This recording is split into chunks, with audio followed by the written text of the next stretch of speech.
Góðan daginn og velkomin í hlaðvarpið Pæling dagsins.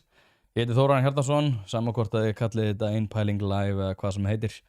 Eins og þið sjáið þá ég, eða þeir sem eru að horfa, ég veit að flestir hlusta á þetta eftir á, en þeir sem eru að horfa sjáið að ég í aðeins breyttri stöðu. Það voru framkvæmdir sem sagt hjá stúdíónu mínu sem að þýðir það að ég þarf að breyta til, þannig að ég þurfti að ráðstafa eftir því, en ég var búinn að lofa að vera hérna með ykkur, þannig að ég ákvað að standa bara við það.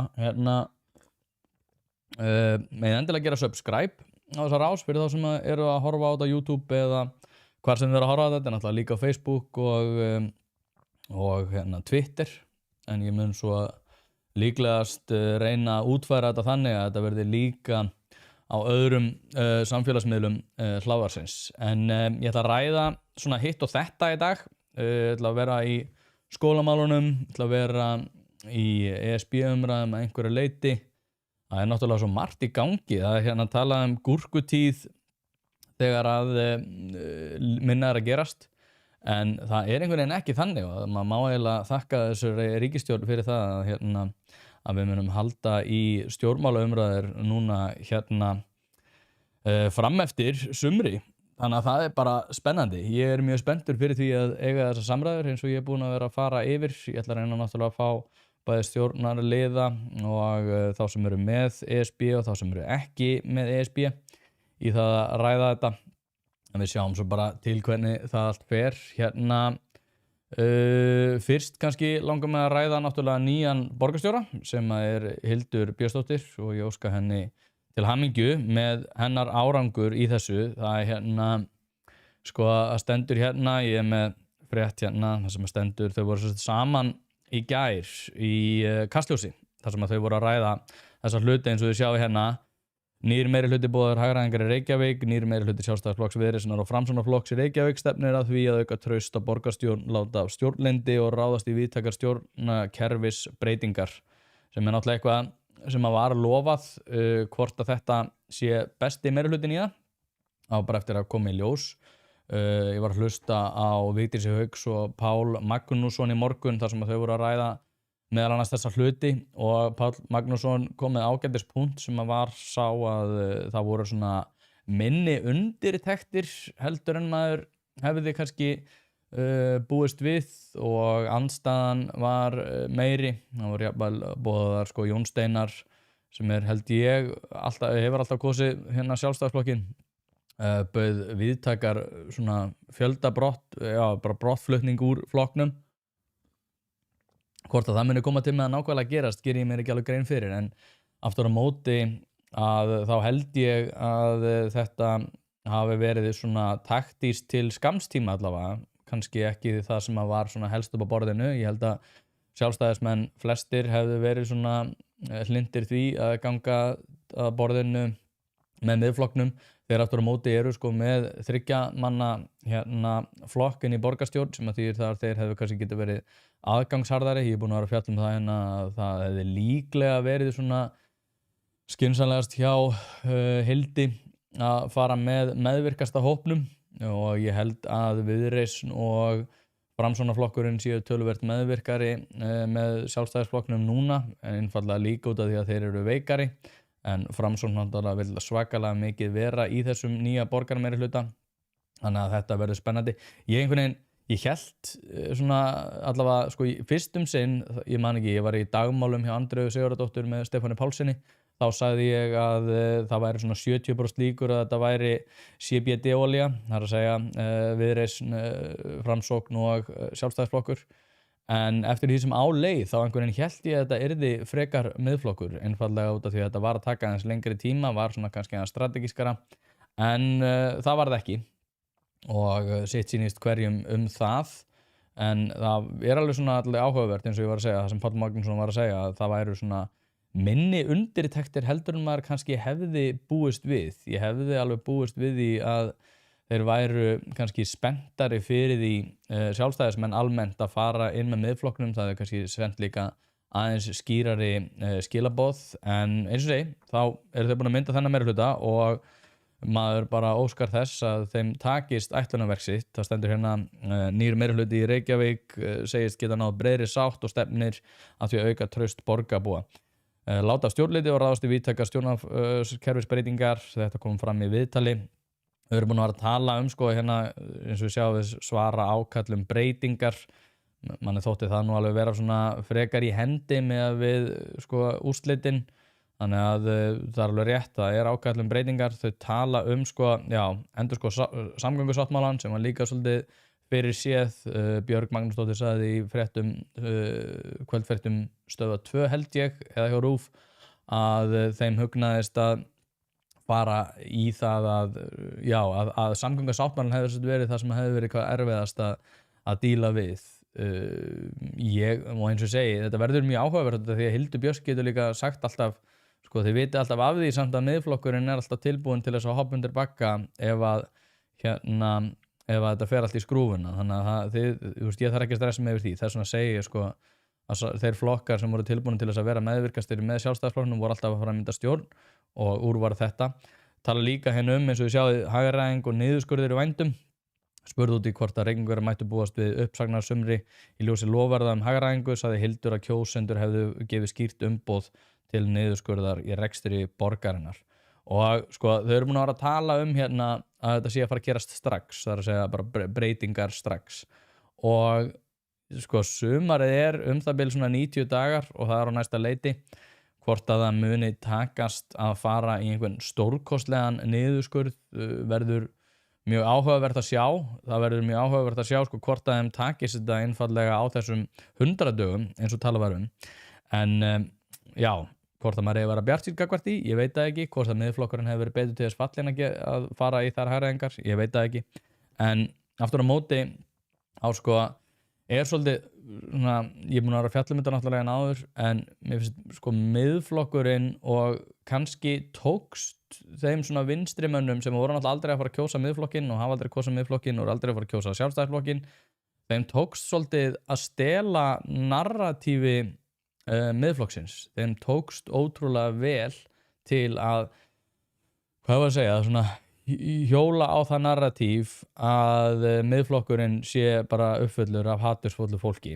Og ég talaði þetta við Hallgrím Helgason meðal annars, þar sem ég var að tala Snorra Másson, og trúir því einhver að Miðflokksmenn almennt séð hati fólk, og það alltaf talað þessi hatursöfl sko.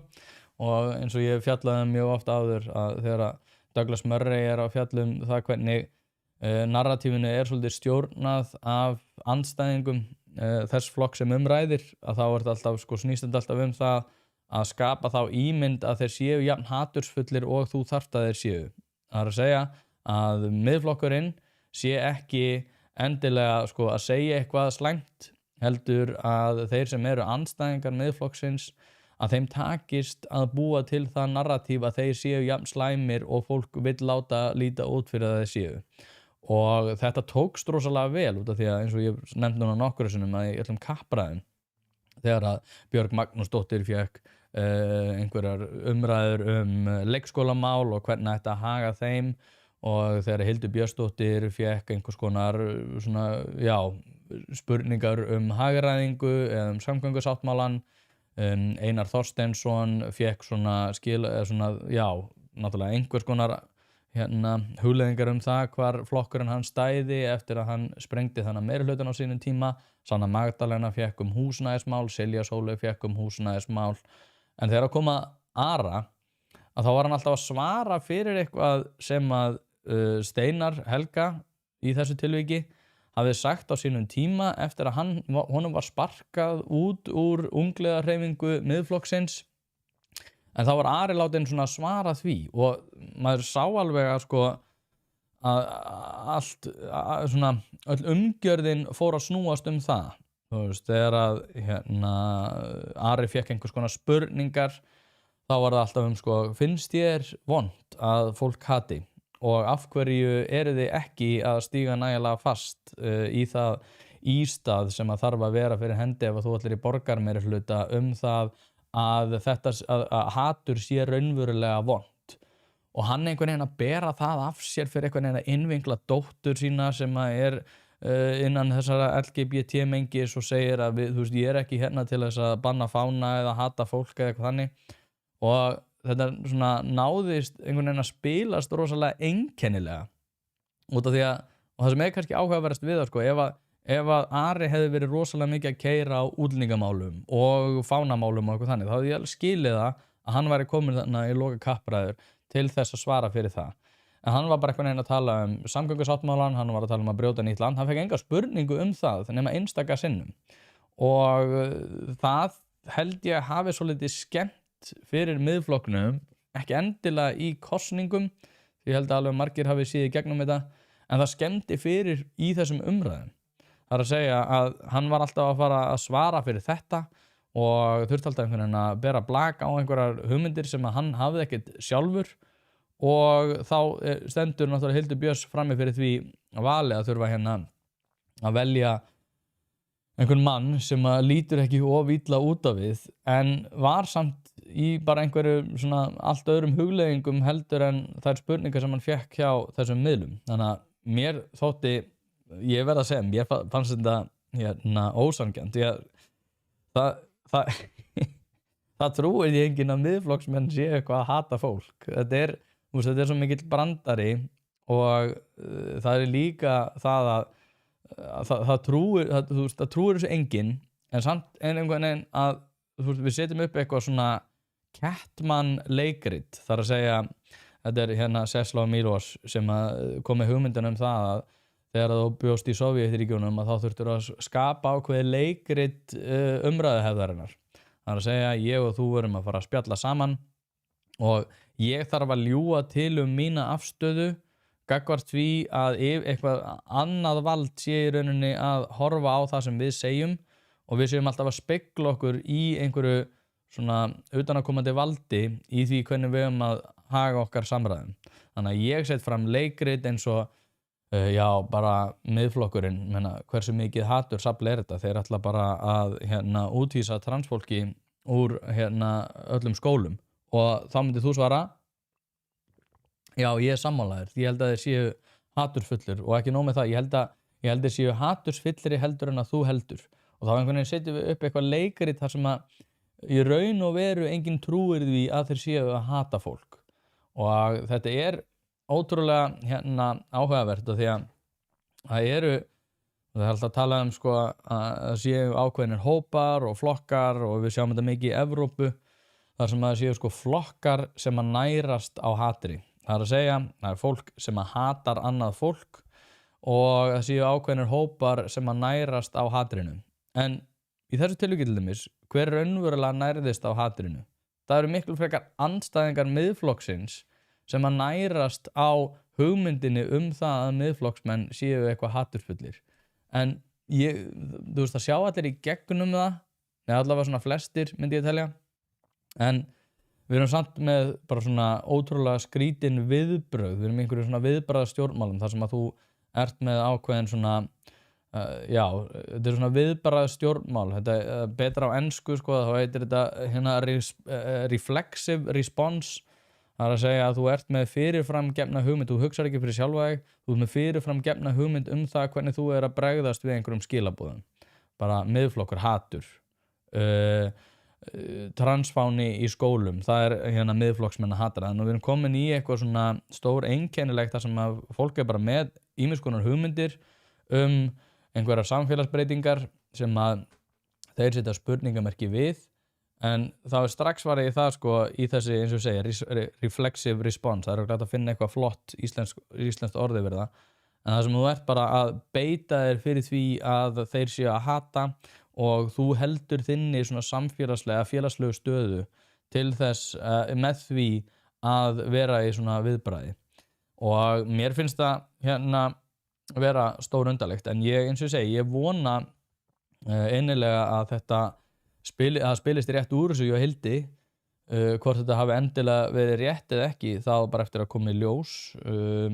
Þetta gæti verið sniðugt að hennar hálfu einfaldlega út af því að það verða örugglega minni upphlaup hjá Viðreisn og Framsókn. Þau eru komin svona í hlýjan faðm borgarmeirihlutans og þau eru kannski ólíklegri til þess að gera eitthvað uppsteyt ef að það kemur upp eitthvað mál. Líka kannski kunstugt hjá Hildi að gera þetta svona út af því að hún í svona, já, ef að miðflokksmenn verða alltaf að svara einhverju svona hatri, að það mun þá náttúrulega smitast yfir á hana. Hvað finnst þér það að flokkur sem að þú ert með í borgarmeirihluta sé svona, og finnst þér það í lagi? Og þá hún einhvern veginn komin inn í transumræðunar. Var hún spurð út í fánamálin yfir höfuð? Ég held að hafi ekkert verið mikið fleiri spurðir. Kannski var það líka bara heimskulegt hjá miðflokksmönnum að setja það yfir höfuð á dagskrá í þessu samhengi. Held að meira heima kannski í landsmálunum ef það á einhvers staðar heima. Sumum finnst það náttúrulega bara ekki neins staðar heima og þetta bara að vera alveg óáreitt, bara hvernig sem að fólk vill haga því. Ég ætla ekki að taka afstöðu til þess, en það verður mjög áhugavert að sjá hvort að þetta spilist rétt úr, út af því að það er líka annar ángjað þessu sem að sá að núna Hildur komin í þá stöðu að hún með aðhald frá vinstri og hægri. Vinstrið náttúrulega það sært einhvern veginn eftir þessar kosningar að ég held að verði töluvert auðveldara að bregðast við því. Það verður hins vegar miklu erfiðara að bregðast við svona gagnrýninni frá hægri, og miðflokkurinn náttúrulega líka komin í þá stöðu að eins og með borgarlínuna að í raun sama hvernig spilast úr því að þá mun miðflokkurinn geta gagnrýnda, einfaldlega út af því þetta það víða mikið verkefni, það verða einhvers konar mistök gerð óhjákvæmilega. Kostnaður mun að öllum líkindum aukast, sérstaklega ef að verðbólgan sem ég ætla að koma inn á eftir heldur áfram. Þannig að þetta verður spennandi að sjá, en eins og ég segi, hvort að þetta sé skynsamlegast, ég hefði talið að DMB, það að segja Sjálfstæðisflokkur, Framsókn og Miðflokkur, hefði verið skynsamlegasta lausnin. Það bara út af því að það hefði verið svo skýr skilaboð til þeirra sem ræðir. Það hefði verið rosalega skýr skilaboð til bæði hægrimanna og sjálfstæðismanna sem að kannski hafa hallast að miðflokknum. En þetta á bara eftir að vera spennandi, hvort að þetta muni koma til með að hafa áhrif á þingkosningar, á náttúrulega bara eftir að koma í ljós, hvenær það þetta 2 ár. En við sjáum þetta bara. Annað reyndar eitt ár en ég held áfram áætlaði ég, og ef þið verið að afsaka, ég horfi mikið inn, ég var komið með rosalega góðan strúktúr á þetta í stúdíónu, en út af framkvæmdum fyrir það ykkur sem voru dett inn, þá er ég á nýjum stað núna. Þurfti að bregðast við því að við stúdíóum mitt væru mikla framkvæmdir og hefði verið óumflýjanlegt, það var óumflýjanlegt að flytja mig set sinn. En minnast aðeins á samstarfsaðilana, heiti pottar.is að sjálfsögðu, ef að þið eru að leitast eftir því að kaupa ykkur nýjan heita pott. Það er einfaldlega best að fara til Kristjáns Bergs og þeir aðstóðu ykkur með allt. Sáðu í Mogganu núna, það var verið að hann var að tuða yfir því, hann var að kvart yfir því eðlilega, að það væri ótrúlega erfitt fyrir hann að auka við starfsemina sína. Núna þegar að Reykjavíkurborg var með stanslausar ávítur það að hann hefði ekki verið að halda rétt á hlutunum, að þá hann núna að fara að stækka við sig loksins og sagði að það hefði tekið alltaf 10 ár þar sem að Reykjavíkurborg var jafnvel að krefjast þess að hann væri í öðruvísi rekstri en honum hugnaðist best í það skipti. Og hugsa ykkur bara að vera að díla við það hjá Reykjavíkurborg, að þú ert þó ennþá í Reykjavík, við veitum náttúrulega fyrirtæki að flýja að Reykjavík, vonandi að Hildurinn á að snúa meðal annars því við, en að sé einhver eins og Kristján Berg hjá heitum pottum, sem eins og segir samstarfsaðili, að hann þurfi að standa í því að vera að díla við Reykjavíkurborg það að stækka við sína starfsemi.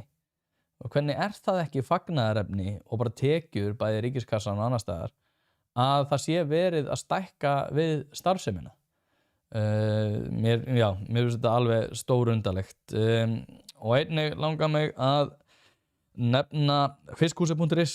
sem heildsallega á fisk, en ef þið eru með eitthvað stórt í vændum eða þurfið á góðum fisk, gæðafisk að halda, að þá endilega kíkja á fiskhúsið.is. Ég sko er sérstaklega ánægður með þennan samstarfsaðila einfaldlega líka út af því að ég vil auka fiskneyslu á hérna Íslandi. Langafi minn, ég spurði hann einhvern tímann hvað hann borðaði fisk oft í viku og hann sagði 14 sinnum og ég man nú ekki hvað hann varð gamall að endingu. Hann varð hundgamall og hann var með toppstykki í lagi allan tíman og það var einfaldlega út af mikilli útiveru og fiskneyslu. Þannig að fiskhúsið.is. Hérna aðeins stærri mynd að þessu. Núna Hildur búin að bjóða Ara Edvald, sem sagt, ekki formanni, heldur oddvita Miðflokksins í Reykjavík, búin að bjóða honum að taka við stjórnarformennsku í Orkuveitunni og það spilaði svolítið áhugaverðan máta því að Hildur þannig augljóslega rétt út einhverja sáttarhönd. Ég hefði talið að Ari, og ég tel reyndar að hann taki þessu ekki, einfaldlega út af því að hann náttúrulega, ég ætla ekki að segja hann sé sár, en þeir eru pínu sárir sko, þeir eru búin að telja að þetta sé frekar einkennilegt, bæði Sigmundur Davíð og fleiri eru búin að vera að benda á þetta. En það verður mjög áhugavert að sjá hvort hann, ég held reyndar að hann taki ekki við þessu, einfaldlega út af því að svona pólitískt séð væri það mjög gott fyrir Miðflokkinn ef hann gerir það ekki og að þeir fari, ég ætla ekki að segja fari í hart, en að þeir svona standi keikir á því að þeir ætla að vera í andstöðu en ekki að þykja einhverjar ölmusu frá Sjálfstæðisflokknum. En þetta verður mjög áhugavert sko, líka eins og ég segi, spurning sem að mér þótti líka alltaf áhugavert, eitthvað sem ég ætla að nefna núna eftir, var að ESB-umræðan, mun það hafa áhrif á það hvernig þessi borgarmeirihluti mun koma til með að starfa. Björg náttúrulega í Viðreisn, það verður tekist mjög hart á þetta, eins og ég reyndar alltaf að koma inn á eftir smá, þar sem að umræðum á að ljúka í dag og atkvæðagreiðslu í seinni umræðu á Alþingi það að koma þessu í betri farveg fyrir sem sagt ríkisstjórnina það að ætla að ganga inn í Evrópusambandið. Hvort að það muni sko smita meirihlutann, ég svona búin að reyna að hugleiða þetta, ég farin að hallast að því að það muni ekki endilega gera það, en það samt alveg ófyrir séð, því að það sem við þurfum líka að gera okkur grein fyrir að núna þegar að borgarmeirihlutin var myndaður að þá drógu Framsókn og Sjálfstæðisflokkurinn sig úr því að taka þátt í umræðum ESB, sem þetta kallað málþóf eða annað, en Miðflokkurinn í rauninni sá eini sem ætlar að fara að ræða þessi mál núna og það mjög áhugavert út frá þessum forsendum. Það að segja að Sjálfstæðisflokkur og Framsókn draga sig úr umræðum strax og borgarmeirihlutin myndaður og ég held að þetta sé ekki alskilt, alveg óskilt segir.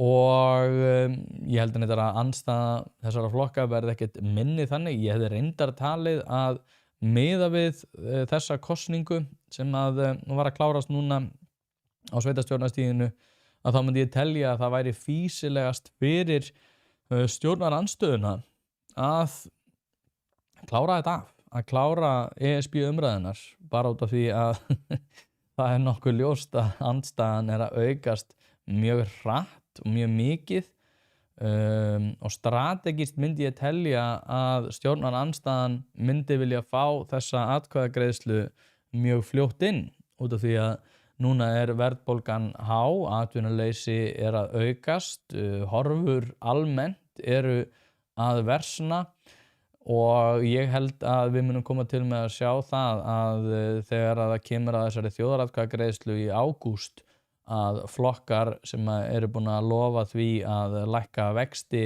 eða sjá til þess að Seðlabankinn geti lækka vexti og að lækka verðbólgu þar að auki og að lífið verði töluvert auðveldara einfaldlega ekki búnir að standa við það og það mjög sérstakt sko líka að horfa til þess að Samfylkingin sérstaklega keyrði svolítið á því narratífi að það væri ekki utanaðkomandi aðstæður sem að væri ástæða þess að fyrri ríkisstjórn hefði átt erfitt með að ná verðbólgunni niður. Verðbólgan var á leiðinni niður þegar að þau tóku við á svolítið þægilegum tímapunkti, en Samfylkingin getur þá ekki verið að fara að halda því fram að ástæða verðbólgu séu utanaðkomandi áhrif. Það er ekki bæði hægt að segja að utanaðkomandi áhrif hefðu ekki haft áhrif á fyrri ríkisstjórn, þrátt fyrir það að hafa þurft að takast á við töluvert víða meiri verkefni heldur en að þessi ríkisstjórn er að takast á við í dag, að þá getur þessi ríkisstjórn ekki komað til með að segja já, nei, þetta út af því að við erum ekki, það er að segja utanaðkomandi áhrif hafa svo mikil áhrif. Ofanálag líka að segja, já, evran mun bjarga þessu, sem er ævintýralega skrítið. En ég held að þegar það kemur að þessum kosningum í ágúst þá muni fólk hugsa með sér, já, og ég er náttúrulega andstæðingur sko, þannig að ég taki það nú líka fram. Og það er enginn að borga mig fyrir að vera andstæðingur, ég er einfaldlega andstæðingur út af því ég er búin að kíkja í pakkan. En hérna, en að þau ætla að fara svo að segja, já, við munum bjarga þessu með því að ganga inn í þetta evrusamband, eða að segja Evrópusamband og vonandi taka upp evru, þegar að þrátt fyrir það að séu ekki önnur Norðurlönd sem hugnast að taka upp evruð nema Finnar, sem að, ég ekki segja sjá eftir í núna, en við sjáum til. Það verður mjög erfið söluvara að ætla að fara að segja við fólk, já, og ég mun standa mig vel í viðræðum við Evrópusambandið. Evrópusambandið er risastórt batteri með fólki sem getur tekist hart á, og ef að ríkisstjórnin er búin að lofa þessu sem í landsmálunum og ætla að fara að segja fólki svo að þau muni standa sig betur í því að fara í aðildarviðræður og reyna að fá einhvern góðan aðildarsamning, ég veit það ekki. Er það ekki svolítið erfið sala? Ég veit það ekki. En örlítið já, reyndar, ég ætla að minnast á samstarfsaðila fyrst. Það er Þorgrímsson að sjálfsögðu. Ef þið viljið fá almennilegar innréttingar eða sjá til þess allir hljóðið, ég er búin að versla hljóðeinangrun hjá Þorgrímsson sem er ástæðan fyrir því að hljóðið er svona gott hjá mér. Það er ekki sérstætt í dag út af því ég er ekki í því stúdíó þar sem ég er með þær innréttingar, og það er svona frábærir eggjabakkar ef þeir eru í einhvers konar þörf fyrir einhvers konar betri hljóðvist, að þá eru eggjabakkarnir alveg frábærir þar og fleiri hljóðdeyfingar og lausnir, þannig að endilega kíkið á Þorgrímsson. Svo er það Bæjarins bestu pilsur, ef þið viljið fá okkur almennilega pilsu að sjálfsögðu, þarf ekki að fara frekar orðum það. Og Poulsen, ef þið eruð að fara í bílrúðuskipti, það er verra að vera með stjörnu í rúðinni, og ég þori ekki að fullyrða en ég er nokkuð vissum að í langflestum tilvikum að þá eru þetta tryggingamál, þannig að það er bara hægt að renna við, fá góðar útlistingar á því hvernig best er að gera þetta fyrir ykkur. Þannig að, eins og segi, Poulsen, Bæjarins bestu pilsur og Þorgrímsson. En sko, innvinklum aðeins þessar hugmyndir sem vorum að ræða áðan miðflokkinn, því að það er líka talað það, og ég var að tala með þetta hatur áðan og með datta í hug núna bara þegar ég var að fara yfir þetta, að sko miðflokkurinn er í þeirri stöðu náttúrulega að þeir eru núna út fyrir allt, þannig að þeir geta bara gagnrýnt, sem er náttúrulega mjög svona góð staða þannig, þar áttur það að allir vilji komast í ríkisstjórn og borgarmeirihluta, en þeir eru líka við þurfum líka að horfa til þess að hver hefur verið mesta ógn við hefðbundna íhaldsflokka almennt séð í Evrópu. Ég ætla ekki að fara að líkja miðflokknum við einhverja svona hópa eins og hafa sprottið upp víðsvegar í Evrópu. Þeir eru töluvert hófstilltari heldur en þeir flestir, en ef við segjum bara eins og Reform UK, þeir eru núna á gríðarlegri siglingu, og það er náttúrulega út af útlendingamálum sem eru náttúrulega komin í algjört höng í Bretlandi og reyndar flestu stöðum á Evrópu, og ef að allt er eðlilegt að þá mun það enda með ósköpum. En miðflokkurinn er einfaldlega að segja bara já, nei, við ætlum að takast á við þessa hluti og við þurfum að takast á við þessa hluti svo við lendum ekki í því sama og Evrópa lendi í. Þetta mun ekki koma til með að skána. Og já, dómsmálaráðherra getur sagt að þetta sé búið að minnka og þetta sé í réttum farveg, en það breytir því ekki að við erum að horfa á gríðarleg vandamál þetta varðar. Og þegar maður skoðar afbrotatíðni og tölur, að þá erum við að horfa upp á það að Evrópa komin á mjög vondan stað og það ekkert galið að bera það saman við þá stöðu sem að við erum komin í. Þannig að sko, það sem að mér finnst svolítið sérstakt í þessu, út af því að þessi flokkar hafa í flestum tilvikum, það er að segja þessi Evrópuflokkar sem að eru svona áþekkir miðflokknum þrátt fyrir það að vera ekki eins, að þeir vaxa alltaf að vaxa. Og ég alltaf að hugsa sko, hvenær haldið þið að þetta skáni öðruvísi en að þessi átt eitthvað samtal? Og eins og með Svíþjóðademókrata, að þá eru þeir innvinglaðir og það svona það sem á að heita öfgahægri, sem náttúrulega eitthvað dellu hugtak sem að var einmitt skapað af þessum svona, já, narratív stjórnendum, að þeir til dæmis eru bara, það var óhjákvæmilegt að þeir væru innvinglaðir inn í einhvers konar stjórnarsamband. Þannig að ég alltaf að velta fyrir mér svona út frá þessum til dæmis kosningum og annað, og ef við tökum landsmálin líka, að hversu lengi hægt að hunsa augljóst ákall til dæmis breytingar í útlendingamálum. Núna var til dæmis Afganistan eða Talibanar í Afganistan voru að leyfa barnahjónabönd á ný, og þá hugsaði ég sko, það alltaf verið að kasta þessu hugtaki fjölmenningi andlega á fólki, eins og það sé einhver svona reglífar hugtak stórkostlegar jákvæðar samfélagsbreytingar. Og ég hugsa alltaf með mér, ok, þetta hluti af menningu í Afganistan, og ég veit að það eru fullt af Afgönum til dæmis á Íslandi sem eru mjög mótfallnir þessum svona áherslum. En aftur á móti þá þegar við erum að horfa á stóra hópa fólk sem að koma til Evrópu til dæmis frá Afganistan, þá getum við gert ráð fyrir því að sú menning sé að einhverju leyti, við getum haldið fram að það sé verið að flýja Talibana og það sé verið að flýja þessa menningu, en þessi menning samt að einhverju leyti inngróin inn í svona þjóðarsál Afgana frá, það var töluvert skárra henni kringu 1950, til dæmis eins og Búrkan, hún fyrirbæri sem að náði ekkert einhverjum almennilegum sessi fyrir svona upp úr 1970-1980, samt talað það sko að það þurfi að vera með stórkostlegar svona meðvirkni gagnvart þessum klæðaburði sem náttúrulega ekkert annað en kúgunartæki. En það alltaf sagt svona, já, við erum þetta fjölmenning og þessi fjölbreytileiki styrkir okkur. Og þá segi ég, ok, hvað með barnahjónabönd sem menningarlegt afbrigði sem að núna Talibanar að setja aftur á laggirnar? Verðum við ríkari af því að vera meðvirk gagnvart barnahjónaböndum? Eigum við að sýna umburðarlyndi gagnvart þessum hugmyndum? Er þetta styrkur sem að fylgir þessari fjölmenningu sem að byggist á barnahjónaböndum?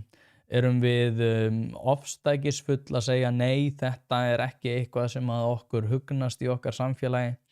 Og þegar maður segir þetta upphátt, að þá sjálfsögðu horfa allir á það og hugsa með þessi bara nei, þetta þú að vera gali núna, við ætlum ekki að fara að leyfa einhvers konar kúgunar barnahjónabönd þar sem að miðaldra menn eru að giftast bara börnum, mjög ungum börnum. En hver þú að dæma?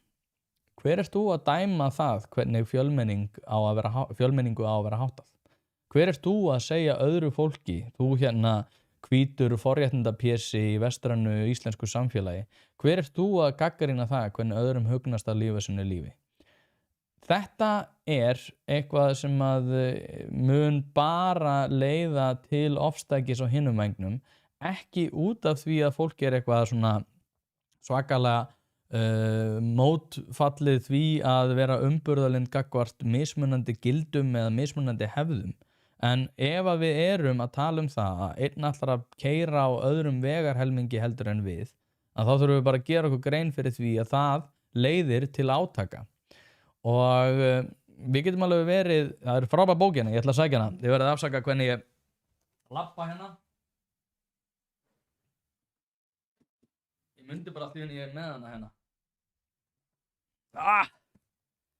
frábær bók sem heitir Öld öfgana og þetta eftir Eric Hobsbawm. Ég nefna hann oft einfallega út af því að ég tel að hún sko útskýru, þetta er marxískur hugmyndafræðingur sem að heitir Eric Hobsbawm og þetta er þess að saga heimsins á 20. öld og hann er á svona keimlíkan hátt og Aaron Acemoglu og James Robinson í Why Nations Fail að fara yfir svona þær forsendur sem að fyrir voru sem að leiddu til átaka á 20. öldinni. Það náttúrulega gleymist oft hversu ótrúlega mikil út af því að seinni hluti 20. aldar var svo miklu skárri heldur en fyrri að þá gleymum við því oft hvaða forsendur liggja baki því að hlutirnir fara í skrúfuna og einhverjir haldaði fram að kynslóðir sem að upplifa ekki stríð eru líklegustu til þess að fara í stríð einfallega út af því að þau gera sér ekki grein fyrir þeim hættumerkjum sem að fyrir hendi eru en þess vegna er svona rit eins og þetta svo ótrúlega gott upp á þetta að gera að gera sér grein fyrir því að sko man ekki í hvaða bók það var frábært frábær tilvitnun sem að var eitthvað á það leið að sko stríð krefjast ekki útskýringa heldur friður krefst útskýringa og það sem er meint með því er að mannkynssagan almennt byggist á því að það voru átök munurinn á til dæmis sko seinni heimsstyrjöldinni og styrjöldum á undan þrátt fyrir það náttúrulega skotgrafna hernaður og sko lífið í skotgröfunum í fyrri heimsstyrjöldinni og hræðileg stríð náttúrulega á fyrri öldum takmörkuðust samt við tæknilega getu það hvernig þú getur murkað líf eins margara og hugsast getur. Þannig að tæknileg geta er búin að vera sko reginforsenda, takmarkanir á tæknileg getu hefur verið svona reginforsendan fyrir bæði frið að einhverju leyti út af því að við náttúrulega sjáum hversu hræðilegt stríð er. Víetnamstríðið var kannski frægast fyrir það út af því að það var til svo mikið að myndefni að þá hugnaðist fólki ekki að vera mikið í stríðum en hins vegar, eins og ég segi að seinni hluti 20. aldar var það svona tiltölulega, það var náttúrulega hægt að tína til fullt af dæmum en almennt séð hefur kurvan svona leitt niður á við, hlutininn hafa orðið töluvert skárri og það sem er áhugavert að hugsa í því ljósi er sko hvernig lærum við af reynslu annara án þess þó að hafa upplifað það sjálf og lived experience eins og einhverjir kallaði það var búið íslenska þetta lifuð, hvað var það? Lifuð nú er það stólið um mér já, lifuð upplifun, lifuð upplifun eins og það sé til einhver önnur upplifun heldur en lifuð upplifun en allavega ég kom svolítið út fyrir það sem ég var að ræða þegar það er ekki hlustað á fólk með áhyggjur af tilteknum hlutum og það þagga niður að þá leiðir það til óskapnaðar og ég er ekkert að segja að Miðflokkurinn sé endilega þaggaði niður en það er samt þessi tendens eins og ég var að tala í upphafi þar sem Ari Edwald fær bara spurningar eitthvað ótrúlega handahófskennta meðan aðrir fengu raunverulega stjórnmálaspurningar. Það svona ekki til langstíma litið fýsilegt fyrir samfélagið. En já, ég ætla að nefna síðustu samstarfsaðilana mína. Það eru Alvörubón, ef þú ætlar að fara og láta stjana við bíliðin á almennilegan máta, að þá ferðu að sjálfsögðu í Alvörubón. Happy Hydrate, ef þú vilt steinefni sem að ég tek og lífið er einfallega auðveldara, það verður betra og manni líður betur og svo er það Hrafnadalur, harðfisksverslun það getur fundið í lýsingu þessum þætti á eftir, ég átti eftir að setja inn hvernig nálgast megið þann fisk en það er að senda e-mail á hrafnadalur@proton.me en nóg þetta í bili. Það eru skólamálin sem ég ætla að ræða næst og eins og þið sjáu þetta er frétt sem ég tek af mbl.is og stendur verulegur munur og árangri eftir grunnskólum og hérna sjáum við að Smáraskóli trónir á toppnum yfir þá hversu stór hluti nemenda lýkur framhaldsskóla á milli grunnskóla á höfuðborgarsvæðinu. Það er að segja, ef þú klárar ákveðin grunnskóla, hversu líklegt er það að þú náir árangri í kjölfarið í framhaldsskóla. Og hérna eru svona skólar sem að þetta er að einhverju leyti fyrirsjáanlegt.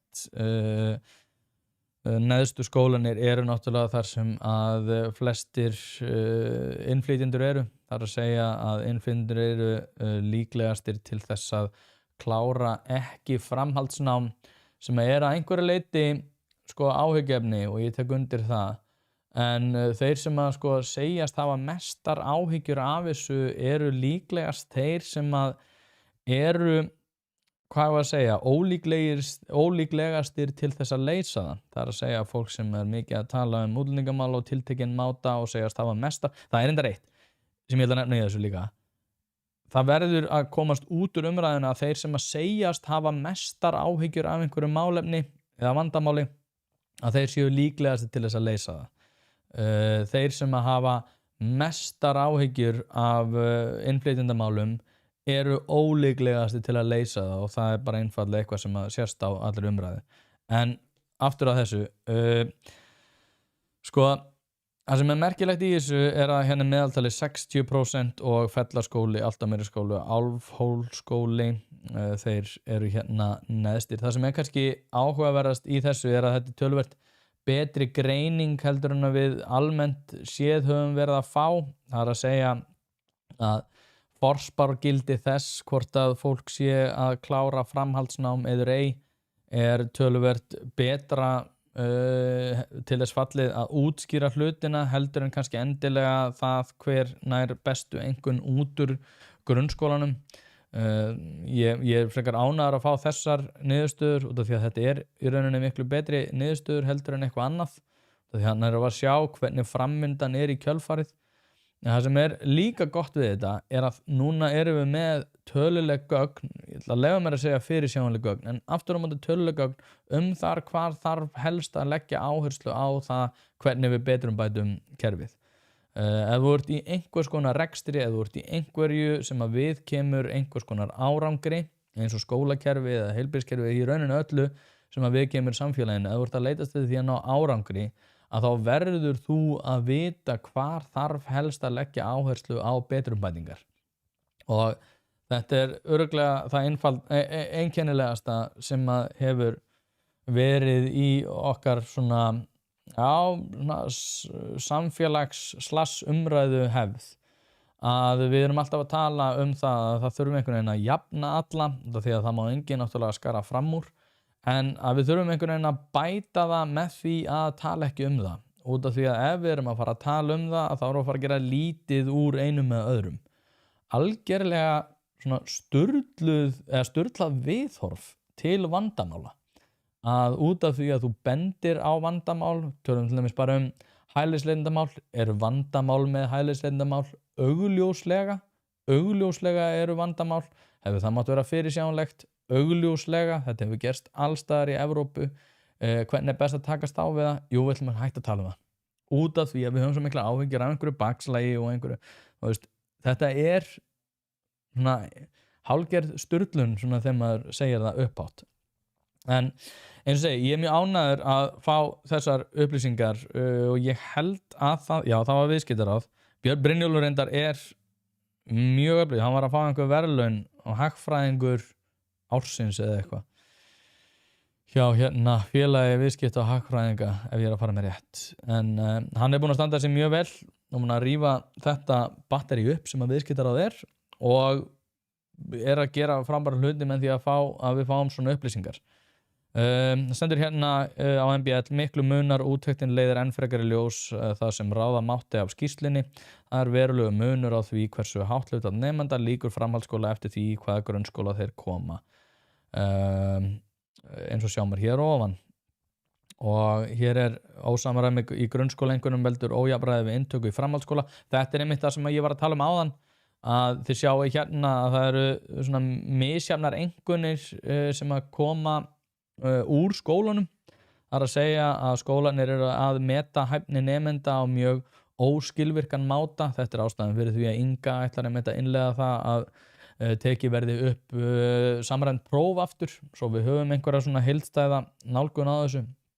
En þið sjáu hérna, þetta í bókstöfunum sko, A og B plus og B, sjáu munin. Það þýðir ekkert B þýðir ekki neitt. Þess vegna þetta, eins og segja, þetta bókstafskerfi bókstaflega ligakerfi, út af því að það verið að hylja upplýsingar sem að við ættum annars að vera með til þess einmitt að taka betri ákvarðanatöku það hvar bæta þurfi skólakerfið.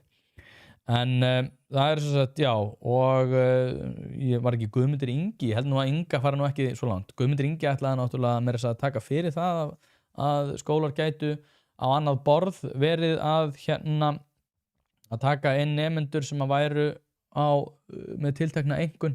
Það að segja að Versló þyrfti bara að taka inn alla sem að þar vildu koma. Ég komst ekki til dæmis inn í Versló. Ég vildi fara inn í Versló, ég komst ekki inn. Það frábært að ég komst ekki inn. Hvaða skilaboð hefðu mér verið send ef að ég hefði komist inn í Versló án þess þó að hafa lagt jafn mikið á mig og verið með jafn mikla hæfni og þeir nemendur sem að komast inn? Það hefði verið hræðileg skilaboð. Ég var mjög tæpur. Ég var mjög tæpur að komast inn. Og já, ég var alveg drullu fói yfir því að komast ekki inn, en það frábært að ég komst ekki inn, einfaldlega út af því ég átti ekki skilið að komast inn. Og þeir sem að leggja meira á sig eiga skilið að komast þangað sem að þeir vilja, hinir eiga ekki skilið að fá jafn mikið.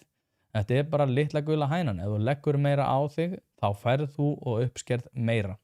Þannig að það frábært að mér hefur verið meinuð innganga inn í Versló þegar að ég þó vildi komast þangað og þrátt fyrir það að vera tæpur. Það einfaldlega út af því átti það ekki skilið. Þú átti það ekki heldur skilið ef að þú leggur ekki mikið á þig og aðrir nemendur sem ná betri árangri. Þannig að, sko, já, þetta allir svona, já, það var, ég ætlaði reynda líka fjallum, það var frétt hérna á Mogganum. Í Mogganum segir, ekki á Mogganum. Það eru niðurskurðar áform í framhaldsskólum og sko, ég veit ekki hvað mér finnst það stendur hérna, þetta blaðsíða 2 í Mogganum í dag og eins og ég segi, eins og alltaf þá ég að kaupa blaðið út af því að ég vil að haldist úti. Ég fæ ekki borgað fyrir það að segja þetta, en ég vil að flestir kaupi hérna Moggan einfaldlega út af því að ég vil hafa eitthvað blað sem að kemur út daglega í prenti. En það stendur hérna, til marks metnaðar og áhugaleysi, segir niðurskurðað áform í framhaldsskólum slá sig illa og það Elín Borg Una hjá MBL sem að skrifa þetta. Jón Pétur Símsen, varaformaður allsherjar- og menntamálanefndar og þingmaður Sjálfstæðisflokksins, segir niðurskurðað áform ríkisstjórnarinnar á framhaldsskólastiginu til marks metnaðar og áhugaleysi ríkisstjórnarinnar í skólamálum. Til að ná fram sparnaði á framhaldsskólastiginu hefði Jón Pétur frekar vilja sjá meiri sérhæfingu einstakra skóla. Morgunblaðið fjallaði í gær þau áform sem birtast í drögum fjárhagsáætlun ríkisstjórnarinnar að skera niður fjárframlög til framhaldsskóla 7,1% á næstu árum. Að ræða meiri niðurskurð en fyrir áætlunum og að sögn félags framhaldsskólakennara hefur skólastigið sennilega aldrei séð meiri niðurskurð. Félagið hefur gagnrýnt áformin harðlega sagt að þau munu gera framhaldsskólum ómögulegt að uppfylla óskir nemenda nám sitt og bent á að skólastigið hafi verið fjársvelt árabil. Og eitt reynda með svona opinbera stofnanir, ég veit ekki neina opinbera stofnun sem ekki fjársvelt. Þau eru alltaf fjársvelt, en ok, tökum það út fyrir svega. Mér þykir þetta áhugavert út af því að ég tel að það væri mjög fýsilegt að bæta aftur inn auka ári í framhaldsskólum.